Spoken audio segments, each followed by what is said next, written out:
Hey y'all, it's your girl Toyia T, and today I'm on a struggle bus, y'all. I wanted to have the show today because I needed a reason to get up and get dressed, like legitimately.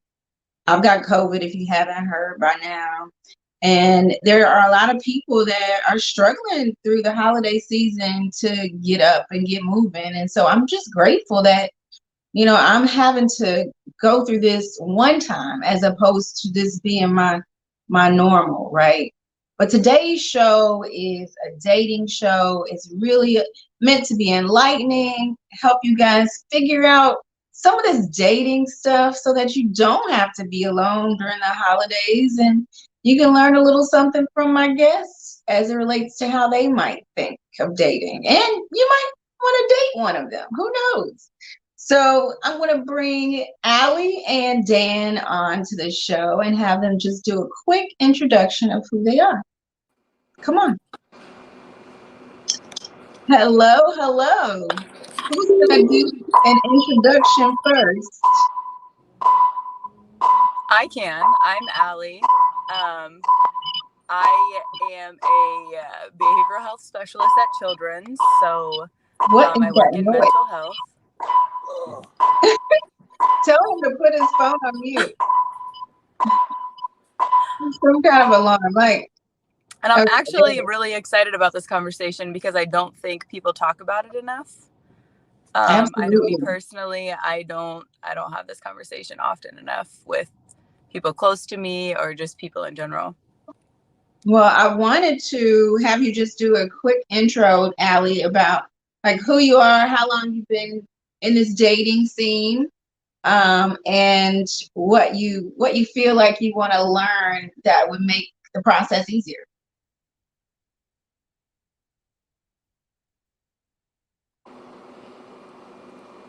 Dan, do you want to do a quick intro? I don't know what happened to Allie. Yeah. Oh, yeah. Well, I'm Dan Oliver. I'm an entrepreneur, kind of laid back guy. Been owning my own business for probably about 10 years now. I own some office suites, construction company, and a restaurant. Okay. And what do you want to learn today, Dan, as it relates to dating? Or what are you hoping to get out of the conversation?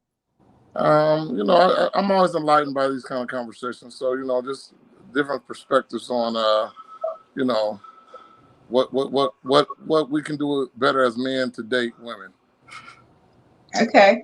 Anything else you want to add, Allie, before we jump in? No, I don't think so. Like I said, I think this is a conversation that more people don't have often enough. Okay, awesome. Well, I'll go ahead and kick us off. I'm always a huge advocate of the 5 love languages. I feel like if you know somebody's love language, then you can show them that you love them in a way that resonates with them, right? Is anybody familiar with the 5 love languages? Are you familiar with what your love language is? Is that completely foreign? I personally don't get into the love language thing. I don't, Why don't you get into the love language thing? Do you feel like you have all the answers? I just feel like it's what was the love languages 30 years ago? Were people talking about love language then? Yes. So I just think it's just another metric for people to look at to try to figure out who their person's supposed to be, when really it should be more about the vibe and it's just the basic conversation and things like that you get with somebody. So I'm not really a love language person. And it may be my own ignorance because I haven't really ever indulged in it that deeply, but Yeah, I think it could be your own ignorance, Dan. I'm a huge believer in love languages, and not just in relationships romantically, but also in relationships with your kids, with other people in your lives. Like one thing I'll say is I have a 6-year-old, and my daughter is definitely a quality time kid. Like she loves quality time. It's like if you spend time with her, then her glass is full, right? And it is no different when it comes to anybody else. If you're constantly giving somebody flowers, but all they want is time with you, then at some point they're going to feel like you don't love them because you showed them love in a way that you feel loved as opposed to a way that they feel loved. Allie, do you know what your love language is? Mine is also quality time. I think for a time there was a mixture of a little bit of everything, but as I've grown older, I have come to find out that just spending time with somebody is really all that I need. And when I agree with you as far as I think love languages are a sense of learning how to love each other or how to show care to each other, not necessarily deciding if we're compatible or not. I think it's important to understand how to love other people because other people may not receive love the way that I receive it. And I think that, like you said, it definitely goes to show how, a deeper connection or a connection in a way that they can understand instead of what we think we're giving, if that makes sense. Right. And then Dan, if you don't believe in love languages, what are some of the things that matter to you? Like when you think about, you're out in the dating scene and you're looking for this special person, what are you looking for? I mean, just basic things. I mean, what you kind of pointed out, I mean, it's not really about the love language. I mean, you kind of pointed it out, though, just listening. So, you said it's something that you don't like flowers, but you may like something else. It's a matter of, from a man's perspective, it's just listening and conversation. So conversation to me is very important, because you want to be able to have an intellectual as well as a funny conversation, as well as just a laid back conversation with whoever you're dating. And to me, that's very important. I mean, that's a basic quality to have. I think that resonates as far as, just going on a date. If you go on a date with someone that's just all you do is just quiet, or it's very one-way conversation. Like, so it may be a situation where I'm talking about myself, but I never ask about what you like or things that you do or how was your day. I mean, it's just about all being in tune with the person that you're dating. So that's, I understand the love language. I get the love language thing, but I just think it's more about just being in tune with the person that you're trying to date, if you really are sincere about dating that person. Okay. And what would be a perfect date for Mr. Oliver? Oh, dang. I don't know. That's a good one. I don't have an answer for that. I don't know, because it's kind of go with the flow. I don't know what a perfect day would look like. You gotta have something in your head that you're like, man, if I could go on this kind of date, that would be really cool. Or I always dreamed of taking a girl out to do this or whatever, like something adventurous or something romantic, something cheesy. Oh. I don't know, Toyia. That's a good one. I don't know. I mean, I don't know. I don't know what a perfect day looks like for me. What about you, Allie? Do you know what a perfect day looks like? So since I am quality time, I enjoy spending time with people. I like to, depending on how far along we are in the dating process, I think my perfect date would be like cooking a meal together, and listening to like a vinyl or something, or a vinyl playing in the background, like some like smooth jazz or R&B, a glass of wine. That would probably be my something romantic. Yeah. Do you have a record player?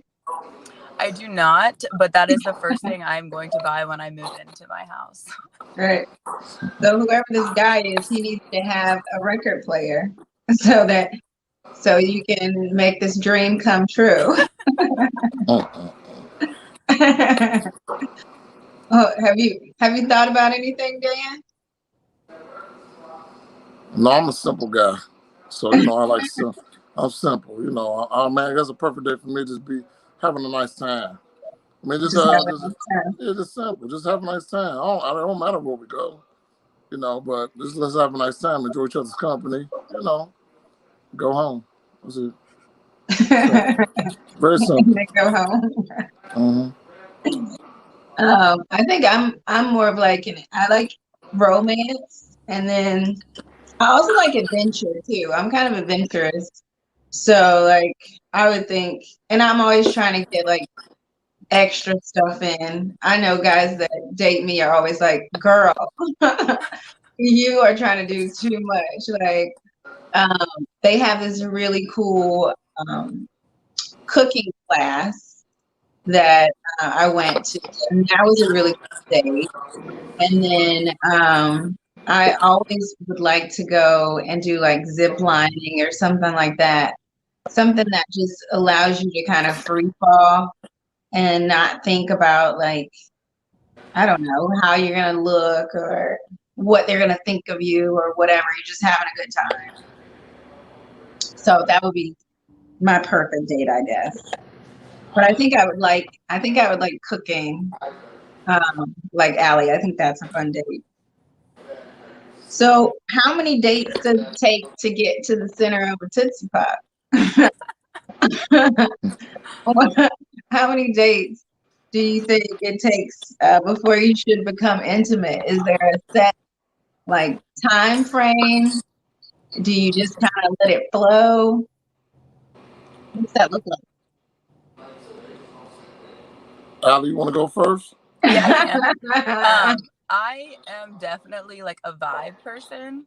And I feel like if the vibe is there, then I don't think there's kind of like there's a limit or there's a point that we need to get to, but I mean, I guess it depends on what kind of intimacy you're talking about.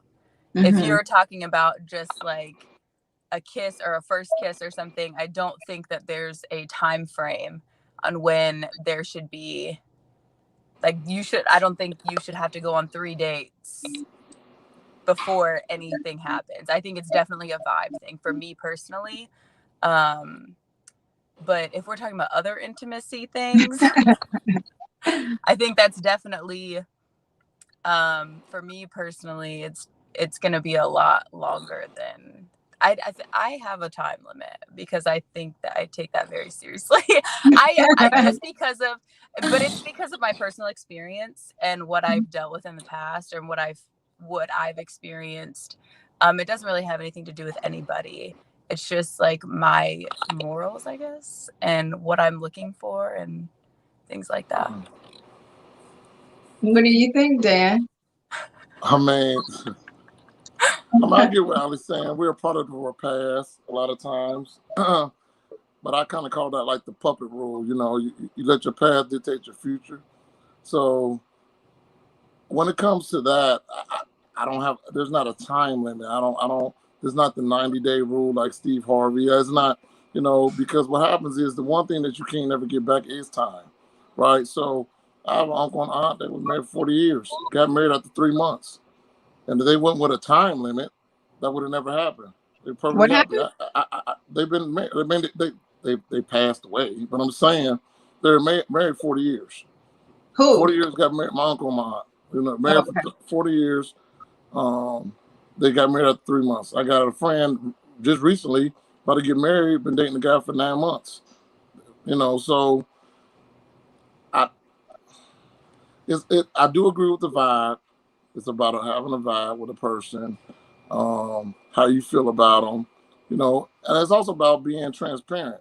So a lot of it has to do with being transparent. I mean, it's kind of like you go on an interview. This interview process, you interview somebody, you ask questions. So if you're going on dates and you're not asking very in tune questions to find out what this person's about, and that person not being truthful with you, then yeah, you're not gonna feel comfortable. But I think it's all about how open people are with each other during the dating process. So I don't think it's a time limit. I mean, I don't think it dictates your morals because you were intimate with somebody 90 days versus 30 days. That's just me though. I gotcha. But do you think that people as in men, Mm-hmm. do you think that their motives change after they have sex? So no, because so it's a mindset. So with men, right? If I meet you, I say I meet Allie. I see Allie. Okay, yeah. My mindset is I want to sleep with Allie, right? And that's my mindset going in. Mm-hmm. Then whether it's 30 days or 120 days, it doesn't matter. After I sleep with Allie, I'm gonna lose interest. But if my interest is genuine and I really want to know Allie, then I'm going to indulge into questions and things that have to do with what getting to know Allie on that level. So typically when men talk to women, is not, we already have a lot of times already in our mind what we're going to do after the first conversation, how it's going to be, what their interest is based off of that first conversation. It takes a lot for a guy to because men are built to be tough. So it takes a lot for a man to open up and want to be vulnerable to let a woman in emotionally. So that's another part of the problem. So no, I don't. A lot of times men already know going in the door what their motive is. If my motive is to sleep with you, then that's what it's going to be, and that's how it's going to end. And so how do you, as a female, how do you determine what you're up against? How do you determine if it's somebody that has good intentions and wants a long-term relationship or something genuine, or they just want to hit it and quit it? Kind of goes back to the vibe and the kind of conversations that you have with the person. So, and the woman actually asking questions that make that actually involve a actual intelligent answer. So, if everything about the man is surface and nothing is very in depth about who they are, what they do, or you don't really know, then how do you feel comfortable enough to be sleeping with that man? A lot of times women, you know, are very superficial with the outer of what a man is doing. So whether it's looks, whether it's money, whether it's,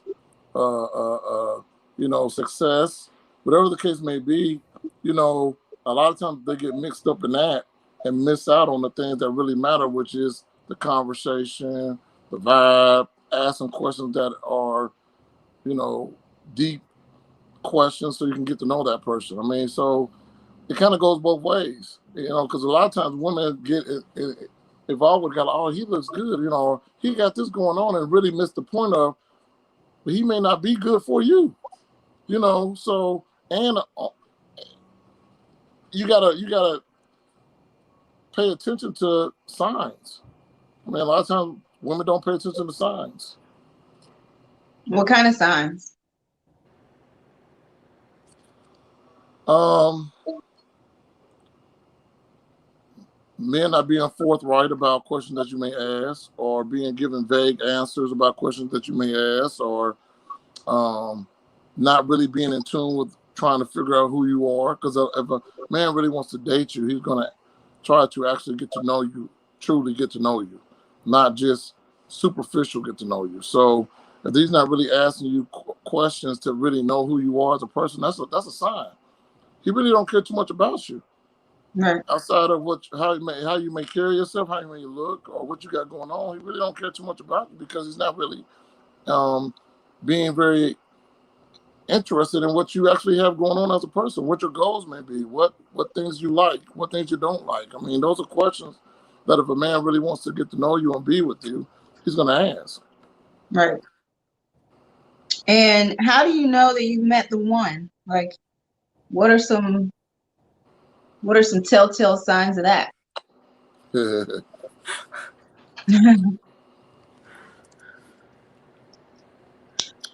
Well, I have not, I don't think.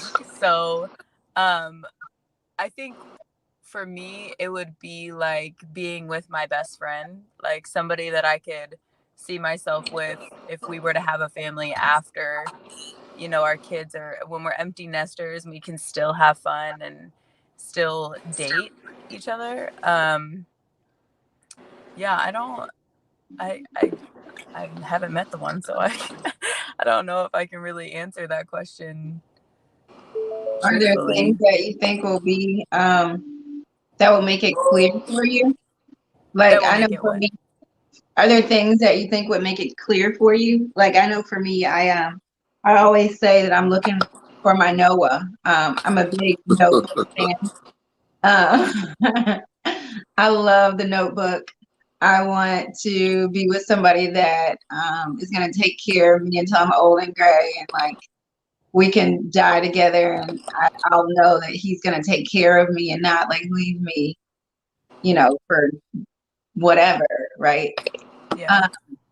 Uh, but that's my personal like answer.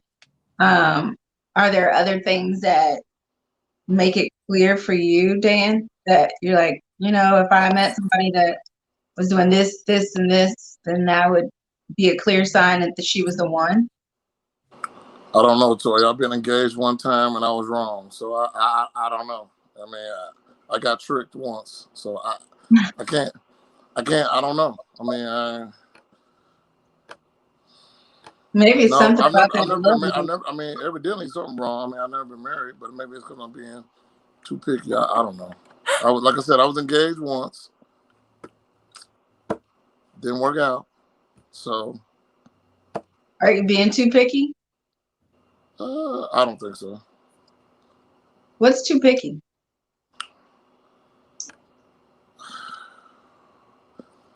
So,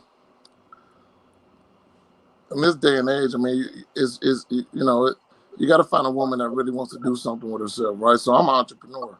So, you got to have a woman that understanding of what you do for a living. I work a lot. So they're not driven like you're driven. They don't have that same drive. Then you're gonna be unequally yoked. Basically, they're gonna want all your quality time, as Allie was pointing out. They're going all that time. You know what I'm saying? You're gonna be like, I'm working. You know what I'm saying? I'm working because I have a goal. So if they don't understand that, and they just work maybe a 9 to 5, when they get off, they expect you to get off. It don't work like that when you're an entrepreneur. That ain't how it go. So now, you have a whole conflict of interest because now he's like, I need your time. And I'm like, man, I'm working. And so that ends up being a problem. So trying to find a woman that understands that, doesn't like to argue. I'm not an arguer. I mean, I don't know. It's just, I mean, it's simple. It sounds simple, but it ain't because, you get a lot of women that ain't doing nothing with themselves, don't want to work, want you to take care of them. The list goes So you on. might just have to make some compromise. Oh, compromise. I think the culture has definitely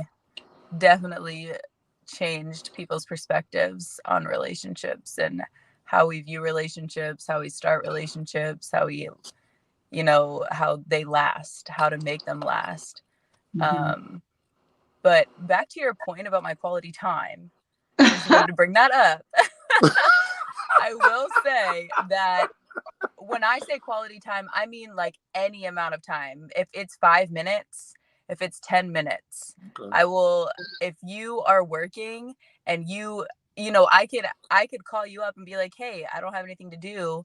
Why don't I bring you lunch? Like simple little things. It doesn't have to be hours at a time. Just so we're clear. Clear that up. Okay. Oh, thank you, Allie. I'm glad you cleared that up. So, so since we're speaking on this, so Allie, do you feel like if you date a guy, right, and he's an entrepreneur, a woman should be supportive, just like a man should be supportive of what you have going on? A woman should be supportive, and that's another thing you run into is that support is that if I always look at it like this: if something happens to me, I have to know that the woman that I'm with is able to hold everything down, right? And a lot of times, right, they want to reap the benefits, but don't understand that it was a lot of work to get to this point. Yeah. And so it's important for your woman to be supportive of that. So quality time can be like, man, do you need help with your books? Do you need help with payroll? I mean, anything like that, they should show interest, because I'm going to give you the same support if you want to, go back to school. I'm like, well, go back to school. I'll take care of everything. I mean, because that's what a man's going to do. Yeah. But you find a lot of times, a lot of these women, they just want to go along for the ride and not understand that the ride wasn't easy to get to. Yeah. So I don't think I'm being picky. I just think I'm being practical. No, I totally understand where you're coming from. I can't speak on that because anyone who knows me knows that I work like no one's business. Like I rarely have any free time. Exactly. My friend just says that's the woman who works 80 hours a week. He knows, because I do. I don't know what it's like to quote unquote ride the coattails. But I think that support is definitely important. I mean, you have to understand that if I'm going to do what I'm going to do, like you said, I want to be able to support you, but I expect that same support. So that's why quality time is so important, because I do work so much that any amount of free time that I have, I want to make sure that I'm spending it with somebody or people that I genuinely care about and people that I genuinely enjoy their company, because I don't get a lot of it. Absolutely. Well, we are at time. Do you guys want to give your contact information, how people could get in touch with you? I don't Any mind. last words? Facebook for me is under Daniel Oliver, and Instagram for me is DWOJR79@gmail.com. That's my Instagram. All right. Well, we really appreciate you guys giving us some tidbits tonight. I thought it was very interesting, and maybe Dan might get a record, like what is it called? A record player. A record player. Yeah, you might need to get a record player. Yeah, maybe I should look into one. There you go. Just trying to help you out there, buddy. All right, guys, I appreciate it. We're gonna have to pay the sponsors here in a minute. Wait for just a second. We'll come back to the green room. Today's episode of The Plug is sponsored by the following companies. At the platinum level, we have the Stadium 513 Bar and Grill. Get in the game with the Stadium 513, a sports bar opening in December of 2021 at 8021 Hamilton Avenue, just south of Mount Healthy High School. Stop by every Sunday during football season for a chance to win a free wing basket. At the silver level, we have Spiritual Genius. Spiritual Genius is a lifestyle brand created to inspire women to never give up on their dreams. No matter what you may be going through in life, always remember you have a purpose. Go on, be great. For more information, go to www.spiritualgeniusbrand.com. And last but certainly not least, at the Go level, we have Donnie Young, an ADT authorized provider, supplying you with all of your security needs for your home, business, and beyond. For more details, call Donnie at 513-623-0679. Cincinnati, get your grown and sexy attire out of the closet. We're going to be at the Flock Dome New Year's Eve. You don't want to miss this event. This will be the livest party in the tri-state area. For tickets, go to 4th and 1 Restaurant, Be Adventurous, Hearts and Ox Shop, Exclusive, Lonesome, Them Porter, or Heritage Glen Dry Cleaners, or online at www.cincyticket.com/NYE Flock Dome. The Plug thanks all of our sponsors for helping us keep you connected.